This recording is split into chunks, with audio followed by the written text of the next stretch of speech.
하나님 말씀은 요한복음 3장 16절에서 21절 말씀까지 보겠습니다.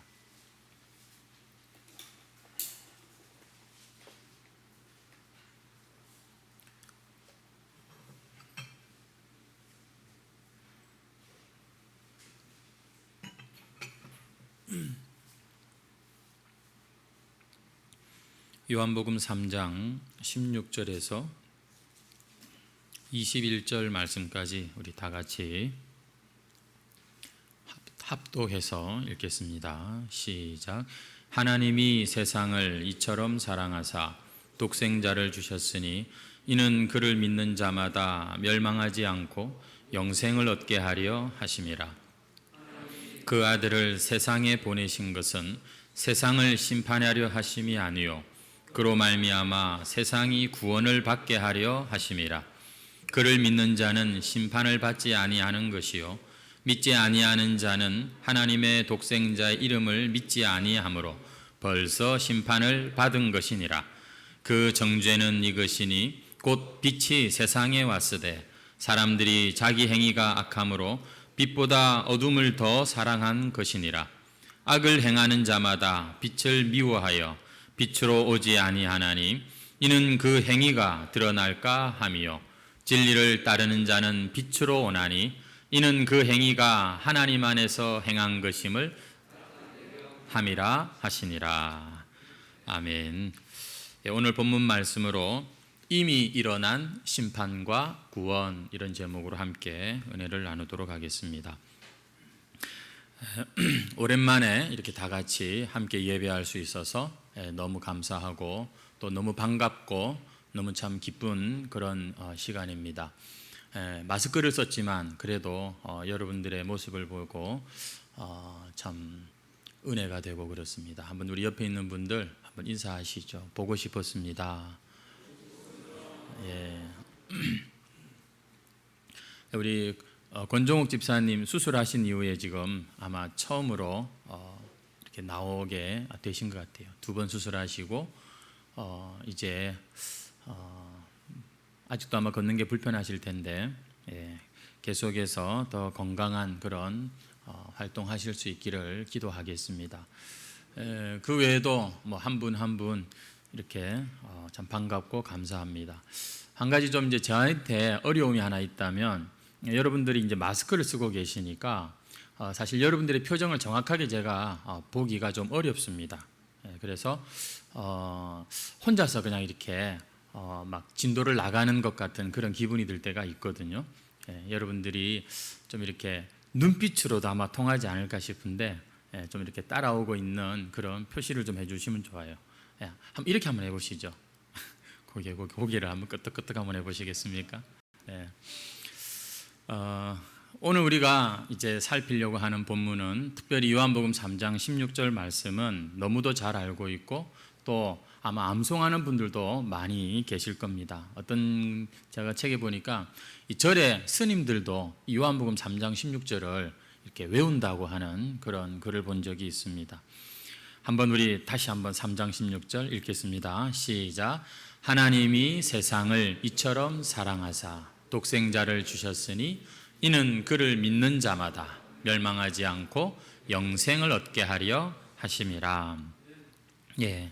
이 자체가 그야말로 복음 그 자체라고 할 수가 있겠습니다. 여러분, 우리가 13절 말씀의 앞에 가보면은 우리 예수님께서 인자라고 자신을 말씀하시면서 인자가 하늘에서 내려온 자라고 그렇게 표현하시는 장면이 나와요. 예수님이 친히 이 땅에 내려오셨다고 말씀하십니다. 그리고 오늘 우리가 읽은 이 본문 16절 말씀에서는 하나님이 독생자를 아들 예수님을 이 땅에 보내주셨다 이렇게 또 표현하고 있는 것을 봅니다. 둘 다 맞는 말이지요.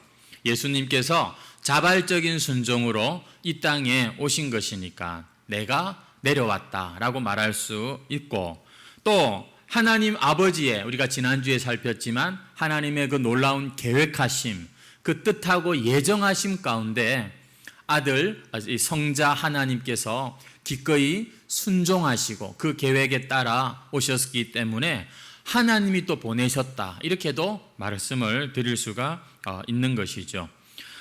여기서 특별히 중요한 말씀은 이처럼이라고 하는 단어인데요. 여러분, 하나님이 세상을 이처럼 사랑하사, 우리가 대부분 이해하기는 하나님이 세상을 너무너무 많이, 크게, 높이, 깊게 그렇게 이처럼 사랑하셨다라고 해석을 하는 것입니다. 이처럼이라고 하는 단어, 후토스라고 하는 헬라어는 이미 매우 많이라고 하는 그런 뜻을 가지고 있습니다. 근데 또 한 가지 뜻이 있어요. 그 뜻이 뭐냐면 이 방식으로, 이렇게라고 하는 그런 뜻을 가지고 있다는 것입니다. 그러니까 하나님이 세상을 이처럼 사랑하사라고 하는 이 말은 하나님이 세상을 이렇게, 이 방식으로 사랑하셨다는 것입니다. 그 방식이 어떤 방식이냐면 우리가 지난주에 살핀 것처럼 13절, 14절, 15절, 16절까지 연결이 되어 있거든요. 한번 다시 앞에 가보시겠습니까? 하늘에서 내려온 자 인자 외에는 하늘에 올라간 자가 없느니라. 모세가 광야에서 뱀을 든 것 같이 인자도 들려야 하리니. 여러분, 지난주에 들린다는 말의 의미를 말씀을 나누었죠. 이렇게 유대인들은 나무에 사람을 매달고 하는 것을 하나님께 저주받은 것으로 그렇게 이해를 합니다. 들려야 한다고 하는 이 말은 지금 인자를 저주한다라고 하는 그런 표현이 되는 것이죠. 하나님이 세상을 이처럼 사랑하셨다는 말은 하나님이 세상을 이렇게 아들을 이렇게 저주하시면서까지 죽기까지 두시면서 세상을 사랑하셨다. 이 방식으로 세상을 사랑하셨다. 이렇게 우리가 이해할 수도 있는 것입니다. 왜냐하면 말씀드린 대로 지금 14절, 15절, 16절이 다 연결이 되어 있다고 보기 때문인 것이죠. 여러분, 하나님이 세상을 사랑하시는데 얼마나 깊이, 얼마나 높이, 얼마나 크게 우리를 사랑하십니까? 그런데 특별히 하나님은 이 세상을 당신의 아들과 맞바꾸시면서까지 사랑하신다라고 이렇게 성경이 말씀하고 있는 겁니다. 당신의 만드신 이 피조물, 이 세상을 얼마나 사랑하셨냐면 자기같이 사랑하셨다는 것입니다. 그래서 가장 소중한 아들을 주시면서 하나님은 이 세상을 구원하기를 이렇게 기뻐하신다는 것이지요. 사랑하는 성도 여러분, 저와 여러분이 바로 이 하나님이 아들을 주시면서까지 우리가 받아야 될 저주를 그 아들에게 뒤집어 씌우시면서까지 여러분 우리를 포기하지 않으시고 우리를 이렇게 끝까지 사랑하시는 그 사랑에 우리의 영혼이 깨어난 것입니다. 우리가 이렇게 그분의 자녀가 된 것이에요. 사람들은 사실 보면 사랑받아 마땅한 사람이 없습니다. 하나님 보실 때. 누가 하나님 보실 때, 야, 너 정말 이쁘다, 잘한다, 착하다, 너 오케이, 합격, 이럴 수 있는 사람이 한 사람도 없습니다. 다 보니까 이 죄에 오염돼 가지고 진짜 별것 아닌 인생들이 얼마나 하나님조차 무시하고 창조주를 멸시하면서 그렇게 교만하고 높아진 마음으로 세상을 살아가는지, 하나님께서는 로마서에 보면은 이방인들에게는 하나님을 알만한 것이라고 해서 그 마음에 양심을 넣어주셨어요. 하나님 앞에 겸손히 나올 수 있는 그런 길들을, 천지 만물을 정직한 마음으로 봐도 와, 하나님이 계시겠다. 이 세상은 진짜 만드신 창조주가 누구일까? 이렇게 참 깨닫도록 하셨지만 그 누구도 그렇게 하나님 앞에 나올 수 있는 사람이 없었습니다. 심지어 이 세상을 구원하시는 일에 하나님은 참 중간 역할로 제사장 나라로 쓰시려고 이스라엘을 택하시고 불러서 그들에게 율법을 주셨는데, 그 율법이 곧 하나님을 우리가 알 수 있는 그런 바로 길인데, 그러나 율법은 받았음에도 불구하고 여전히 자기의 마음대로 자신의 욕망에 충실하면서 자기만을 위해서 사는 그러한 참 이 이스라엘 백성들의 모습. 하나님 앞에 여러분 유대인이나 이방인이나 헬라인이나 뭐 누구나 할 것 없이 참 합당한 사람은 아무도 없었던 것입니다. 그저 무지하고 그저 하나님을 알지 못한 채 죽어가는 불쌍한 인생들이었죠.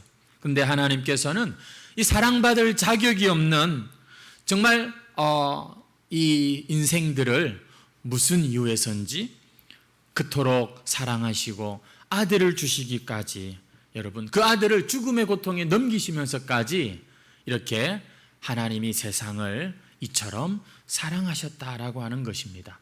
복음에 대해서 여러 가지로 표현할 수 있습니다만 저는 한마디로 복음은 하나님이 우리를 사랑하신다고 하는 바로 이것이라고 믿습니다. 지금도 하나님께서는 말씀하고 계신다고 믿습니다. 내가 이토록, 내가 이렇게 너희들을 사랑한다. 너희들이 돌아오기를 바라고 너희들이 십자가를 바라보기를 원하고 내가 너희들의 모든 과거를 다 잊고 나의 이 부요한 나라를 너희들에게 정말 넘겨주고 싶다. 영원토록 나와 함께 살자. 여러분, 이 하나님의 호소가 바로 복음인 것입니다. 여러분, 예수님을 믿을 때 우리는 이 소식 앞에 마음을 열고 그렇게 하나님 나라로 들어가는 것이에요. 간혹 보면 이 예수를 믿어도 이 유대교인처럼 믿는 사람들이 있습니다. 그래서 내가 이것도 했고 내가 이것도 했으니까 내가 저 사람들보다 나으니까 내가 하나님 나라에 들어갈 자격이 되지 않겠느냐. 보면 우리 성도들의 마음의 그 중심은 이해가 되는데 여러분, 그것은 기독교가 아닙니다. 그것은 복음을 듣고, 복음이 기쁜 소식이잖아요. 근데 우리 중에 어떤 분들은 한 번도 기쁜 소식을 들어본 적이 없는 사람이 있어요. 그저 교회 가서 더 착한 사람 되고 더 열심히 하나님을 잘 믿어야지 하나님이 복을 주시나, 이렇게 이 인과응보, 어떤 그런 이 율법주의적인 그러한 종교 생활을 하는 사람들이 있는 것입니다. 성도 여러분, 우리는 아무것도 아닌 존재고 아무것도 안 했는데 아무 일도 안 했어요. 근데 미리 우리가 원하지도 않는 이 놀라운 아들을 주시면서까지 우리를 어떻게 하십니까? 포기하지 않으시고 끝까지 기다리시면서 봐라, 제발 좀 봐라. 뭘 봐라고요? 십자가에 달리신 그 아들을 보라고 하시면서 지금도 기다리고 계시고 지금도 우리를 향해서 손을 들고 여러분 찾고 계시는 이 하나님이 우리에게 바로 복음입니다. 이 하나님이 우리에게 바로 여러분 기쁜 소식인 거예요.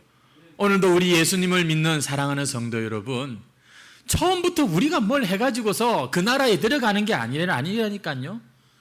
여러분, 예수 믿는 것을 우리가 좀 다시 한번 정확하게 좀 살펴볼 필요가 있어요. 전부 다 자기 의에 그냥 붙들려 가지고서 나는 그래도 하는데 저 사람은 이것도 안 하고 딱 그 논리에 빠지면 안 되는 거예요. 너나 할 것 없이 우리 모두 다 용서받은 죄인들이에요. 하나님의 이 큰 사랑 앞에 어쩔 줄 몰라서 감사하고 감격하면서 시작한 길이 오늘 우리의 이 믿음의 길이었지 않습니까? 그래서 맞습니다. 내가 죽어야 될 자리에 주님이 대신 달리셨군요. 주님, 제가 주님을 믿습니다. 이렇게 누구든지 진심으로 고백하는 자는 여러분 구원을 받는 것입니다. 그러면 어떻게 됩니까? 그 마음에 아이고 내가 이제 예수님 믿고 구원받았으니 다시 세상으로 나가서 마음대로 살아질 것 같아요. 정말로 믿는다면은 정말로 예수님이 나를 위하여 피를 흘리시고 그 값을 주고 나를 사셨다고 믿는다면 여러분, 예수 믿는 사람은 반드시 자기의 인생을 주님 앞에 꺼내어 놓게 되는 겁니다. 마음을 열고 주님 오세요. 나는 이제 주님의 것입니다. 이제는 내가 주님이 사실 수 있도록 기꺼이 드립니다. 이렇게 우리의 믿음은 여러분 하나님의 이 은혜를 받고 그분이 아낌없이 다 주셨는데 우리의 것을 못 드릴 게 없는 이러한 참 삶을 살게 되는 것이죠. 이것을 가리켜 성경은 영생이라고 말하는 것입니다. 하나님의 그 구원에 참여한 자가 된 것이죠. 앞으로 영원한 하나님의 그 생명, 그 복락의 나라에 여러분 우리가 들어가게 되는 것입니다.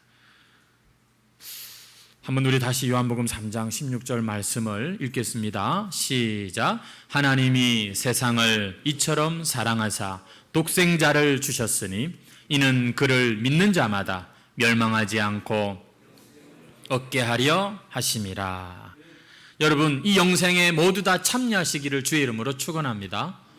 근데 한 가지 우리가 확실하게 알아야 될 게 뭐냐면 이 영생이 장래에 장차 얻게 될 그런 구원이고 그런 축복이 아니라는 거예요. 바로 오늘 이 구원이 우리에게 임하고 예수 믿는 우리에게 오늘 여러분 이 하나님의 나라가 열리고 우리가 그 나라에 들어간다는 것이 성경이 말하는 영생인 것입니다. 성도 여러분, 영생은 내가 오늘 받는 것입니다. 믿으시기를 축원합니다. 성도 여러분, 영생이 뭡니까? 영원히 구름이 잔뜩 끼어 있는 저 천국에서 그냥 천사처럼 나폴나폴 그렇게 뭘 먹을지는 모르겠지만 그냥 영생복락 그 재미없는 그 천국. 그래서 요즘 세상 사람들은 뭐 별로 천국에 흥미도 갖지 않는데 여러분 이 영생이 뭐냐면 잘 오늘 이것을 생각하셔야 돼요. 여러분 영생은 영원히 사는 것을 말하고 이 시간은 결국에 아무리 새 것이어도 바로 이제 태어나면서 만들어지고 나서부터는 이 시간 속에 있는 모든 물질은 계속해서 낡고 늙고 죽어가고 점점 그렇게 되는 겁니다. 여러분 이 세상에 그렇지 않은 것이 아무것도 없어요. 그런데 여러분 영생은 뭐냐면 하나님께 속한 것입니다. 하나님의 생명력, 하나님께로부터 흘러나오는 그 모든 복을 가리켜 성경은 영생 이렇게 말하는 것입니다. 그래서 여러분 우리가 영생을 누린다는 것은 뭐냐면 하나님과 관계할 때 누릴 수 있는 축복이 되는 거예요. 이해가 되십니까? 여러분 이 세상에 이 영생이 있는 게 아닙니다. 영생은 하나님께로부터 오는 것입니다. 그래서 우리가 하나님 안에 있으면 예수를 믿고 이 세상을 살지만 그리스도 안에 예수 안에 우리가 살면 영생을 이 세상에서 누리게 됩니다. 하지만 아무리 육신이 건강하고 팔팔 그냥 그렇게 살아 있어도 그 사람이 하나님 바깥에 있으면은 그는 영생을 누릴 수가 없는 거예요. 살았다고 하지만 하나님 보시기엔 실상 죽은 자다라고 성경은 말합니다. 여러분 영생은 뭐냐면 우리가 그리스도 안에 사는 것이 바로 영생인 것입니다. 그래서 우리는 이 영생을 살다가 장차 이 땅이 끝나는 날 그 주님 오시는 그날에 영원한 그 영생에 완성된 그 자리로 여러분 우리가 가게 되는 것이죠. 이것에 대해서 예수님께서 이렇게 표현하십니다. 우리 17절 말씀 같이 읽겠습니다. 시작. 하나님이 그 아들을 세상에 보내신 것은 세상을 심판하려 하심이 아니요 그로 말미암아 세상이 구원을 받게 하려 하심이라. 여러분 유대인들은요 이 종말 그러면은 뭘 딱 생각하냐면 구원받는다는 것 말보다는 심판의 날로 이해를 했습니다. 왜냐하면 자기들은 이미 구원받았고 저 로마 인간들, 저 바사, 페르시아, 바벨론, 저 우리를 괴롭히는 저 인간들을 하나님이 심판하시는 날로 그렇게 하나님이 오시는 날, 마지막 날을 이해를 한 것이지요. 그런데 예수님께서는 지금 17절 말씀에 보니까 하나님이 아들을 이 세상에 보내신 것은 너희들 마음에 기분이 안 드는 그런 기분 나쁜 사람들 다 쓸어버리는 그런 심판의 날이 아니라 구원의 날이다라고 그렇게 지금 말씀을 하고 계시는 겁니다. 하나님이 아들을 보내신 것은 심판하기 위함이 아니라 구원을 주기 위함이다. 이렇게 구원을 강조하고 계시는 것을 보게 되는 것입니다. 여러분 이 말씀은 유대인들 역시 구원이 필요한 심판의 자리에 있다는 그런 뜻이기도 한데 여러분 예수님께서는 지금 이미 너희들은 심판 가운데 있고 내가 이 땅에 옴으로써 하나님이 아들을 이 땅에 보내심으로써 심판의 이 세상에 구원의 이 은총이 임했다는 것을 말씀하고 있다는 것입니다. 어떻게 심판의 자리에서 구원의 역사가 일어납니까? 따라합시다. 아들을 믿는 자는 심판에서 구원으로 여러분 옮기게 되는 것이지요. 우리 한번 18절 말씀도 같이 한번 읽겠습니다. 시작. 그를 믿는 자는 심판을 받지 아니하는 것이요 믿지 아니하는 자는 하나님의 독생자의 이름을 믿지 아니함으로 벌써 심판을 받은 것이니라. 여러분, 이미 다 심판 가운데 있다라고 성경은 말하고 있는 거예요. 우리가 이 세상에 살면 사람들의 사는 모습이 다양하지 않습니까? 잘 사는 것 같고, 저 사람은 못 사는 것 같고, 어떻게 저 사람은 저런 복이 있는가 싶고, 어떤 사람은 어떻게 참 저런 가운데도 힘겹게 저렇게 살아가는구나. 참 우리가 볼 때 이렇게 다양한데, 하나님이 보실 때 이 세상의 사람들은 다 심판 가운데 있는 사람들이라는 것입니다. 하나님에게서 떨어져 있는, 이 영생에서 끊어져 있는, 그래서 다 죽을 수밖에 없는, 이미 영혼이 죽어 있는 그러한 자들이라는 것이죠. 이해가 되십니까? 성경은 말합니다. 이 세상은 다 이미 심판 가운데 있다는 것입니다. 그래서 심판이 따로 필요 없다는 거예요. 이미 심판이 임했는데, 믿지 않는 자, 그래서 그 영생을 모르는 자들이 이미 심판 아래 있는 것이다.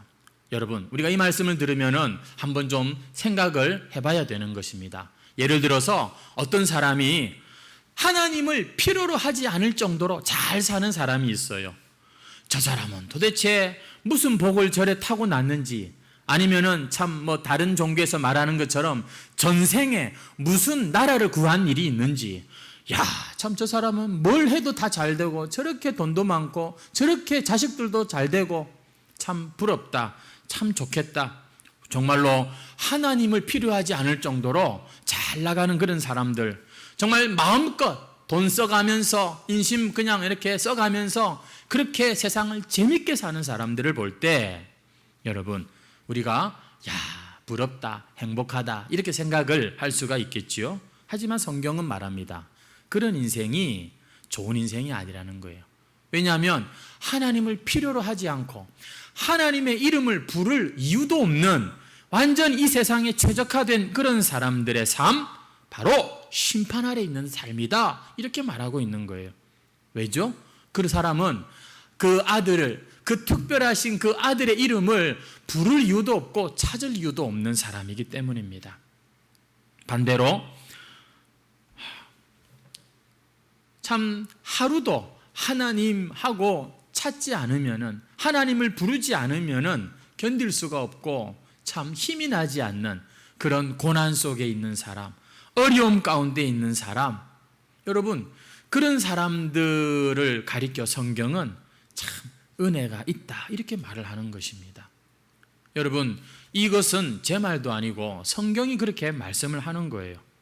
하나님 없이 잘 먹고 잘 사는 가운데 살았는데 어느 날 고난이 뚝 찾아왔어요. 그래서 그 잘 나가던 그 삶에 갑자기 이제 제동이 걸린 겁니다. 그리고는 난생 한 번도 그럴 생각이 없었는데 교회를 찾게 되고, 주변에 믿는 사람 중에 믿을 만한 사람 찾아가서 나도 한번 기도하면 과연 이 문제가 해결이 되겠나, 이러면서 하나님 앞으로 나오게 되는 그게, 여러분, 그게 바로 영생의 문이 열리고 바로 축복의 문이 열리는 은혜라고 성경은 말하는 것입니다. 하나님 없는 그 잘 먹고 잘 살던 그 시절 가운데서 어느 날 실패를 경험하고, 이런 것이 별것이 아니었구나, 이게 참 아무것도 아니었구나. 예전에 우리 그 차장로님 운전을 하시는데 어떤 한 분이 술이 취해가지고 탁 타셔가지고서는 자기가 돈이 그렇게 많대요. 근데 그 돈, 이거 아무것도 아니라고 그렇게 말하고 참 내린 그 이야기를 한번 제가 들은 적이 있는데, 여러분, 우리 입장에서 참 돈 있으면 좋겠다 싶죠. 돈이 좋죠. 여러분, 돈이 필요합니다. 하지만 결국 그것이 내 인생에 참 만족을 주는 것이 아니다라는 것을 깨닫는 그날, 여러분, 그래서 그 길로 그냥 모르겠다가 아니라 하나님, 나의 창조자를 찾고 그 구원자의 이름을 붙드는, 여러분, 그런 인생이 될 때 비록 재정적으로 손실을 보고, 비록 여러 가지 여러분 참 인생에 상처는 남아있을지 몰라도 그런 인생을 은혜 받았다, 참 복되다, 성경은 그렇게 말하는 것입니다. 하지만 이미 심판 가운데 놓여 있는 자신의 실체를 끝내 깨닫지 못하고 이 재물 때문에, 이 권력 때문에, 이 우상에 취해 가지고서 그저 하루하루를 그저 살아간다면 여러분, 그것 자체가 바로 심판을 확증하는 것이고, 이 사람은 여러분 하나님의 영생에서 멀어지게 된다는 것입니다. 그리고 마지막 날 주님께서 약속하신 그 날이 올 때 여러분, 그 심판이 확증되는 것입니다. 내가 내 인생이 참되고 바른 길을 산 것이 아니구나. 내가 그동안 이 돈 때문에 착각했구나. 내가 그동안 이 세상에서 잘 먹고 잘 사는 것 때문에 진짜 내가 가져야 될 것을 내가 가지지 못한 자이구나. 그때서야 부끄러움의 치를 떨게 되는 것입니다. 하나님의 심판이 무엇입니까? 지금 자신의 모습을 깨닫지 못하고 내가 짓는 죄에 대해서 부끄러워하지 않고 그저 이 세상이 보여주는 이 감각적인 이 안목의 정욕, 내 눈에 보기 좋은 이것만 쫓아서 살아가는 여러분, 이것이 바로 심판이다라고 말하는 것입니다.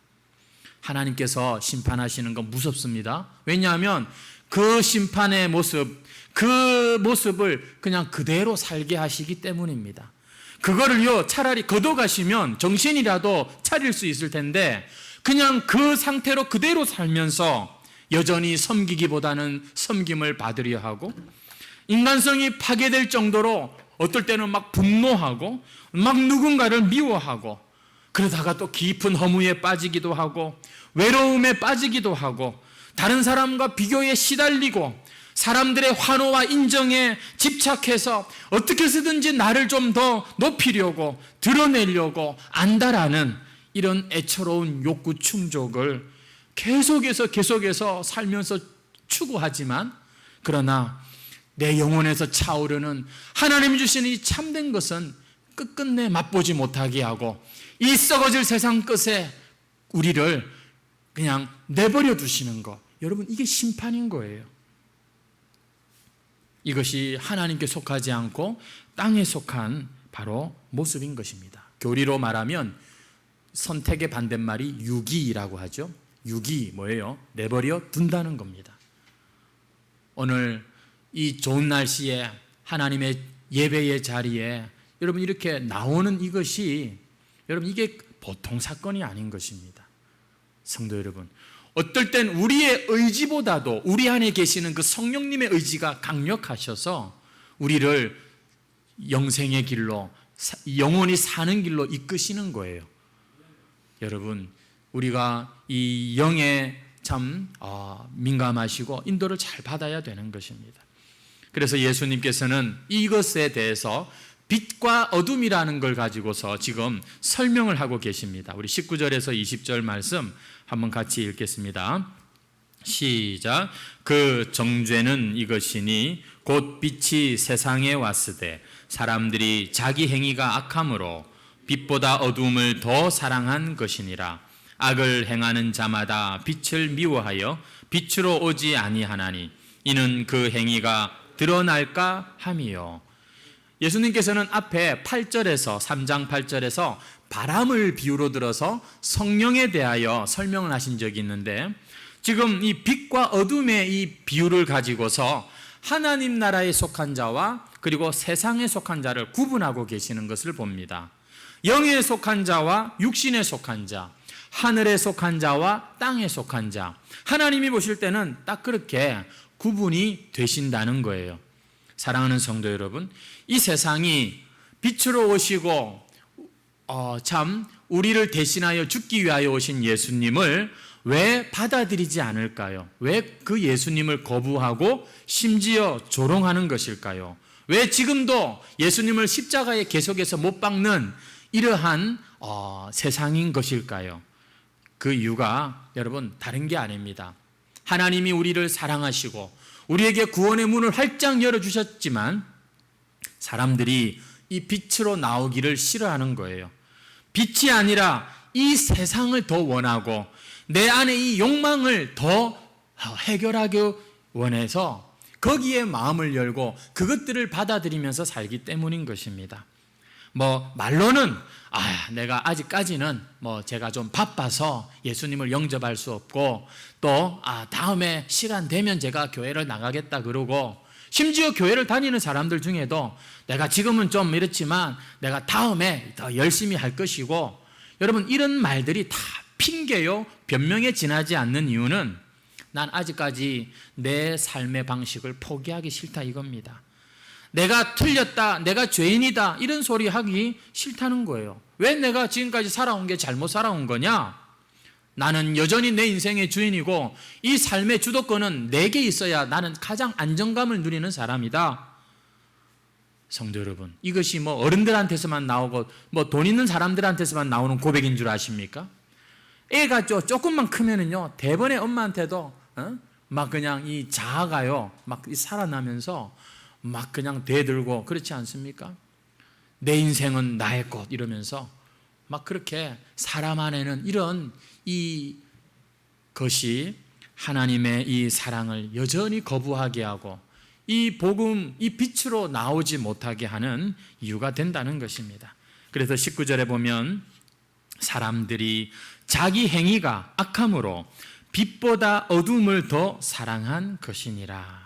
이것이 바로 그들이 지금 심판받고 죄인이라고 하는 증거다. 정죄는 이것이니 이렇게 말씀을 하고 있는 것이죠. 여러분, 오늘 우리가 맞습니다. 핑계할 수 없어요. 결국엔 우리가 빛보다 어둠을 더 사랑하기 때문에 이런 것입니다. 아들의 죽음을 참 내어주신 그 하나님의 사랑보다도 그 아들을 죽인 이 세상이 더 좋고 더 사랑하기 때문에 우리가 아직도 빛으로 나아가지 못하고 있는 것입니다. 우리를 살리려고 아버지의 뜻에 순종해서 자신을 버리신 예수님의 사랑보다 여러분 그 예수님을 못 박아 죽인 이 세상의 거짓된 사랑을 선택했다는 것이지요. 한 번은 예수님께 이 부자 청년이 나온 적이 있습니다. 그는 겉으로 볼 때 정말 모범생이었던 것 같아요. 여러분, 이 부자 청년이 결국에는 자기가 많은 재물이 있으므로 근심하여 예수님을 떠났더라고 성경이 말씀합니다. 왜냐? 결정적인 그 마음의 중심을 보니까 예수님보다 물질을 더 사랑하는 사람이었다는 게 드러난 것이죠. 여러분, 빌라도가 예수님을요 풀어주려고 애를 많이 썼어요. 예수님에 대해서 악감정이 있는 사람이 아니었습니다. 그런데 결국 예수님을 십자가에 내어줄 수밖에 없었던 이유가 뭘까요? 그것은 그 예수님보다도 죄 없는 그 사람을 죽이는 것보다도 자신의 이 정치적인 야망, 이 권력을 잃어버릴까 싶은 그 걱정 때문에 그는 결국 자기가 더 좋아하는 것을 선택하고 마른 것입니다. 성도 여러분, 오늘 우리가 결국 우리의 인생은 우리의 삶의 이 모습 자체가 우리의 방향과 우리의 가치관을 보여주는 것입니다. 말로는 바쁘고 말로는 우리가 지금 현재 형편이 어렵고 하더라도 결국 지금 내가 누구를 지금 빛을 향하여 가는지 어두움에 지금 머물러 있는지 누구보다도 내 자신이 가장 잘 아는 것입니다. 여러분, 이 세상의 어두움의 모습이 어떤 것들입니까? 하나님께서 이 세상을 구원하시려고 왕으로 보내시고 구원자로 보내신 그 예수님의 말씀을 안 듣는 것이 이 세상의 어둠의 모습인 것입니다. 대신에 자기가 생각하는 대로 자신의 경험대로 그렇게 사는 것이죠. 오늘 우리 중에 그런 사람이 많지 않습니까? 분명히 믿는다고 하는데 그런데 예수님의 말씀을 붙들고 안 살아요. 다 자기 생각, 자기 방법으로 삽니다. 이걸 과연 우리가 믿는다라고 하는 수 있을는지요? 한번 우리가 좀 살펴볼 필요가 있지 않을까요? 하나님의 사랑의 복음을 얘기하면서 여러분에게 어쩌면 뭔가 좀 이렇게 눌림이 될 수 있는, 찔림이 될 수 있는 말씀일까봐 한편으로는 좀 참 미안한 마음도 있지만 하나님의 사랑의 말씀, 그 바로 이어서 나오는 얘기가 뭐예요? 심판 얘기예요. 이미 하나님은 활짝 열어놓으셨다는 거예요. 그리고 우리에게 빛으로 나오라 부르고 계시고 있는 것입니다. 여러분, 우리의 신앙생활에도 이 어둠의 모습이 있지 않습니까? 경외해야 할 하나님을 경외하는 것이 아니라 그냥 내 지혜와 내 지식과 내 명철을 의지해서 사는, 여러분 이게 다 악한 것이에요. 피조물인 주제에 내가 피조물이라는 것을 인정하지 않고 내 피조물로서의 한계를 인정하지 않고 여러분 창조주를 참 인정하지 않는 여러분 이런 모습들, 하나님의 나라와 그 영광이 아니라 내 왕국, 내 명예, 내 영광을 위해서 오늘도 우리는 여러분 이 교회 생활을 하고 있는 것은 아닐까요? 믿는 자와 안 믿는 자를 나누는 기준이 성경에 보면 이거밖에 없습니다. 내가 내 하고 싶은 대로 하고 사는 사람인지, 아니면 예수님을 왕으로 모시고 그분이 원하는 뜻을 묻고 그분이 원하는 길로 가기를 힘쓰는 자인지, 그게 우리의 정체를 보여주는 것입니다. 성도 여러분, 하나님께서는요, 당신이 택한 자가, 당신의 자녀가 나이가 먹도록 이 훈련을 잘 못하면은 가만두지 않습니다. 여러분, 막판에 몰아서 이런 훈련하면 너무 힘들어요. 하루하루, 시간마다 주시는 그 말씀의 빛에 우리를 비추고, 여러분 우리를 부단히 어둠에서 빛의 자리로 자꾸만 나아가셔야 되는 것입니다. 우리 한번 21절 말씀을 같이 한번 읽어볼까요? 21절 말씀 시작. 진리를 따르는 자는 빛으로 오나니 이는 그 행위가 하나님 안에서 행한 것임을 나타내려 함이라 하시니라. 하나님의 빛된 자녀는 반드시 빛의 자리로 계속해서 나온다고 말씀하고 있는 것입니다. 특별히 여러분 이 빛이 다른 게 아니에요. 우리가 말씀을 읽고 말씀을 들을 때 여러분 그 선포되는 말씀의 빛 앞에 여러분 우리의 심령이 비추인다는 사실을 알고 계십니까? 여러분 이 말씀의 빛에 우리 자신을 드러내는 것이 여러분 이것이 참 복되고 귀한 것입니다. 그 말씀 앞에 우리가 분명히 우리의 어둠이 드러났는데 가만히 있으시면 안 되는 것이에요. 찌르는 게 있을 때, 무거운 것이 있을 때, 아프고 부끄럽고 부담스럽다 할지라도 여러분 우리가 얼굴을 돌리지 마시고 이 말씀의 빛 앞으로 더 가까이 나아가시기 바랍니다. 여러분 이 빛 앞으로 더 자꾸만 나아가셔서 그 빛이 우리를 더 밝게 하는 길로 가셔야 돼요. 못 들은 척하거나 끝까지 자기를 정당화시키는 이러한 모습에 급급하다면 여러분 결국 우리는 시들시들 죽고 마는 것입니다. 단번에 여러분 표가 안 납니다. 서서히 여러분 신앙생활은 똑같이 수십 년 했는데 어떤 사람은 얼굴에 빛이 나고 어떤 사람은 불신자와 방불한 여러분 다를 것이 없는 그러한 어둠의 삶을 남기게 되는 것입니다. 하루아침에 여러분 시험 전날 그냥 그렇게 벼락치기로 할 수 있는 것이 우리 이 신앙의 길이 아닙니다. 하나님의 복음을 우리가 들었다면 여러분 적어도 이 복음 때문에 내가 기뻐했던 그러한 거듭남의 시간이 있었던 사람이라면 이제는 어둠의 일을 버리고 더 빛으로 나아가시기를 주의 이름으로 축원합니다. 우리 한번 히브리서 기자가 우리에게 권면하는 말씀을 한번 같이 읽겠습니다. 우리 히브리서 4장 11절에서 13절 말씀 세번역 성경을 가지고서 읽습니다. 우리 다 같이 한번 읽겠습니다. 시작. 그러므로 우리는 이 안식에 들어가기를 힘씁시다. 아무도 그와 같은 불순종의 본을 따르다가 떨어져 나가는 일이 없도록 해야 하겠습니다. 하나님의 말씀은 살아있고 힘이 있어서 어떤 양날 칼보다도 더 날카롭습니다. 그래서 사람 속을 꿰뚫어 혼과 영을 갈라내고 관절과 골수를 갈라놓기까지 하며 마음에 품은 생각과 의도를 밝혀냅니다. 하나님 앞에는 아무 피조물도 숨겨진 것이 없고 모든 것이 그의 눈앞에 벌거숭이로 드러나 있습니다. 우리는 그의 앞에 모든 것을 드러내 놓아야 합니다.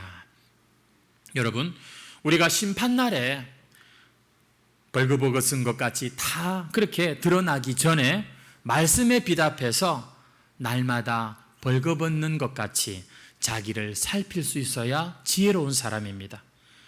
그때 우리는 이 하루하루 하나님의 안식에 참여할 수 있고 궁극적으로 그 영생에 여러분 우리가 들어갈 수가 있는 것입니다. 왜 사람들이 예수님을 거부하는지 아십니까? 머리로 이해가 안 돼서 천만의 말씀입니다. 믿음은 이해의 문제가 아니라 받아들이는 수용의 문제입니다.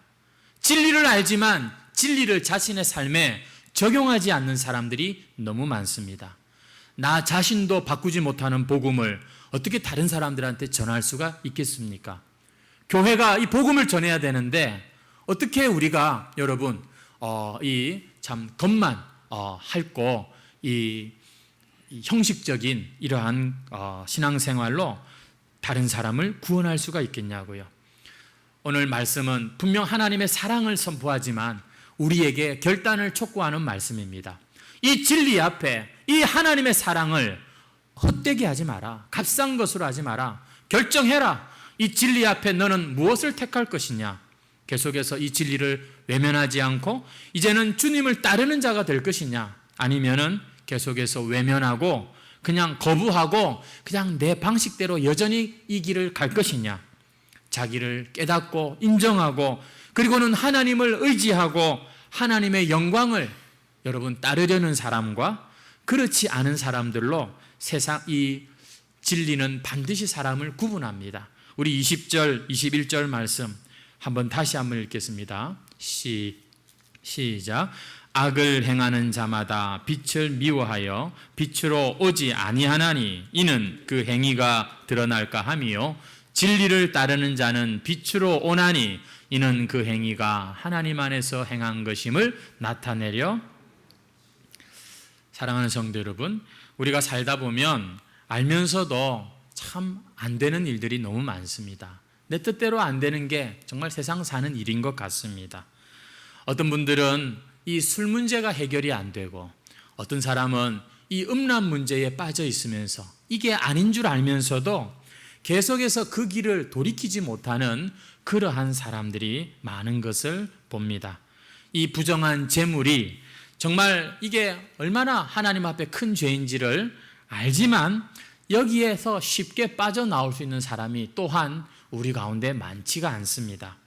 우리는 항상 우리를 변명할 거리가 있고 내 옆에는 그 어떤 잘못된 것을 정당할 명분이 한두 개가 아닙니다. 다 이렇게 대기하고 있는 그런 것들 때문에 우리는 그냥 그렇게 잘 사는 줄로 생각을 합니다만, 여러분, 이 어둠의 일들은 결과가 바로 나타나지는 않지만, 그리고 이 죄가 주는 달콤한 것, 여전히 내가 버리기 싫은 것들은 항상 우리의 즐거움이 되지만, 여러분, 그것들이 결국에 모이고 쌓여서 우리의 인생이 빛에 있는지 어둠에 있는지를 확실하게 여러분 구분하게 될 것입니다.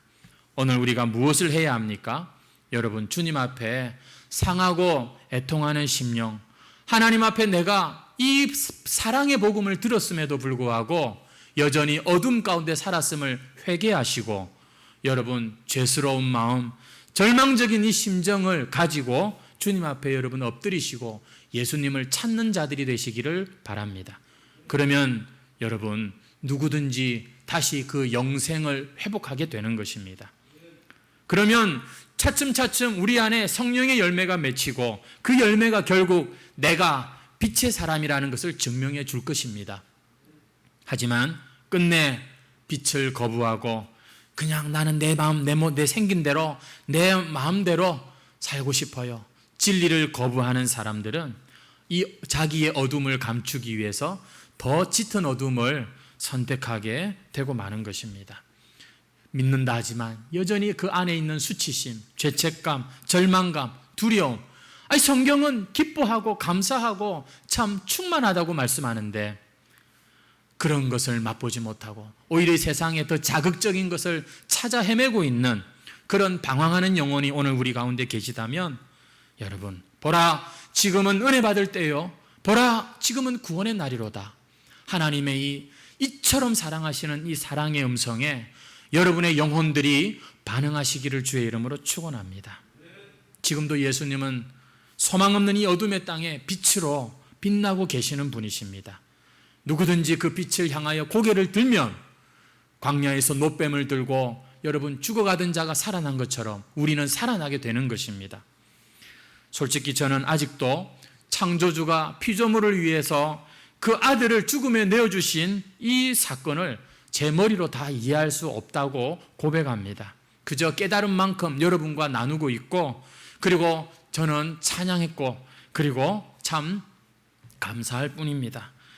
저는 한 가지 소망이 있습니다. 하나님, 제가 이 사랑을, 하나님의 사랑을 더 깊이 아는 자가 되기를 원합니다. 하나님, 저도 나이가 이제 50이 훨 넘었는데 참 이 세상의 것이 아니라 하나님 안에 있는 이 보화를 하나하나 캐는 이 즐거움을 더 누리고 싶습니다.